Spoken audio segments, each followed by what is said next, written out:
Hi friends, welcome to my channel Swathi kitchen creation. Friends అందరూ బాగున్నారా friends? ఈరోజు చేసే న్యూ రెసిపీ విలేజ్ స్టైల్లో టమాటా ఎగ్ కర్రీ అయితే ప్రిపేర్ చేస్తున్నానండి. చాలా తక్కువ టైంలో చాలా ఈజీగా అయితే ఈ టమాటా ఎగ్ కర్రీ ప్రిపేర్ చేసుకోవచ్చు ఫ్రెండ్స్. ఈ కర్రీ రైస్ చపాతీలోనికి చాలా బాగుంటుంది ఫ్రెండ్స్. వీడియోని లైక్ చేయండి, షేర్ చేయండి. మా ఛానల్ ఫస్ట్ టైం చూస్తే సబ్స్క్రైబ్ చేసుకొని సపోర్ట్ చేయండి ఫ్రెండ్స్. నేను ఇక్కడ 4 మీడియం సైజు టమాటోస్ అయితే తీసుకున్నానండి. వాష్ చేసుకొని చిన్న చిన్న పీసెస్ లాగా అయితే కట్ చేసుకోవాలండి. పీసెస్ అన్నీ కట్ చేసుకొని ఒక బౌల్లో అయితే యాడ్ చేసుకోవాలి ఫ్రెండ్స్. అలాగే కొత్తిమీర, గ్రీన్ చిల్లీస్ కూడా మీడియం సైజు ఒక ఆనియన్ కూడా కట్ చేసుకొని పక్కన పెట్టేసుకోవాలి.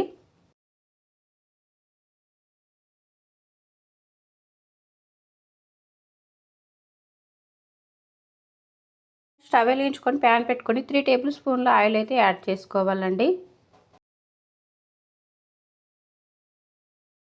ఆయిల్ వేడైన తర్వాత అయితే 1/2 టేబుల్ స్పూన్ జీలకర్ర యాడ్ చేసుకొని ఫ్రై చేసుకోవాలి.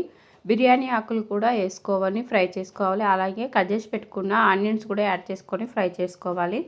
ఆనియన్స్ ఫ్రై అయిపోయిన తర్వాత గ్రీన్ చిల్లీస్ పీసెస్ కూడా యాడ్ చేసుకోవాలి ఫ్రెండ్స్. నేను ఎక్కడైతే 2 గ్రీన్ చిల్లీస్ అయితే యాడ్ చేసుకున్నాను. అలాగే ginger garlic paste 1 table spoon add చేసుకొని పచ్చివాసన పోయే వరకు ఫ్రై చేసుకోవాలి. అలాగే 1 table spoon turmeric powder add చేసుకొని తర్వాత కట్ చేసి పెట్టుకున్న టమాటా పీసెస్ కూడా యాడ్ చేసుకొని బాగా కలుపుకొని మూత పెట్టుకొని 5 to 6 మినిట్స్ అయితే కుక్ చేసుకోవాలి.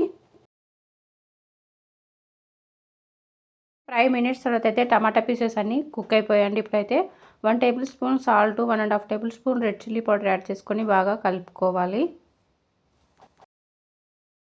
కొంచెం వాటర్ యాడ్ చేసుకొని బాగా కలుపుకొని 2-3 మినిట్స్ అయితే కుక్ చేసుకోవాలి.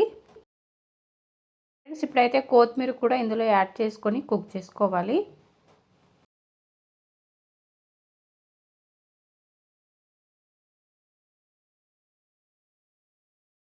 ఇప్పుడైతే ఆయిల్ అంతా పైకి వచ్చేస్తుందండి. టమాటాలు పర్ఫెక్ట్గా కుక్ అయిపోయాయి ఫ్రెండ్స్. ఇప్పుడైతే ఎగ్స్ అయితే యాడ్ చేసుకోవాలి ఫ్రెండ్స్. నేనైతే ఇక్కడ 3 ఎగ్స్ అయితే యాడ్ చేసుకుంటున్నానండి.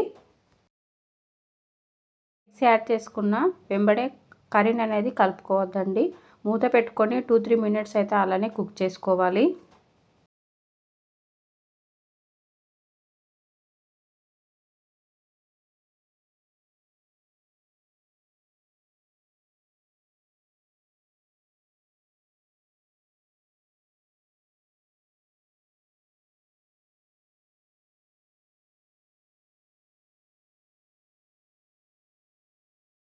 టూ 3 మినిట్స్ తర్వాత అయితే కర్రీని అనేది ఒకసారి అయితే కలుపుకోవాలండి.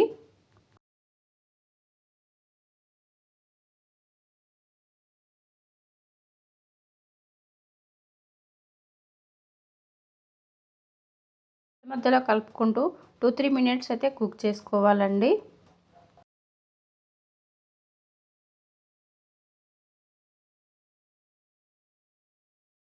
కర్రీ అనేది అయిపోయిందండి. ఇప్పుడు 1 టేబుల్ స్పూన్ ధనియా powder, 1/2 table spoon garam masala add చేసుకొని స్టవ్ ఆఫ్ చేసుకోవాలి ఫ్రెండ్స్.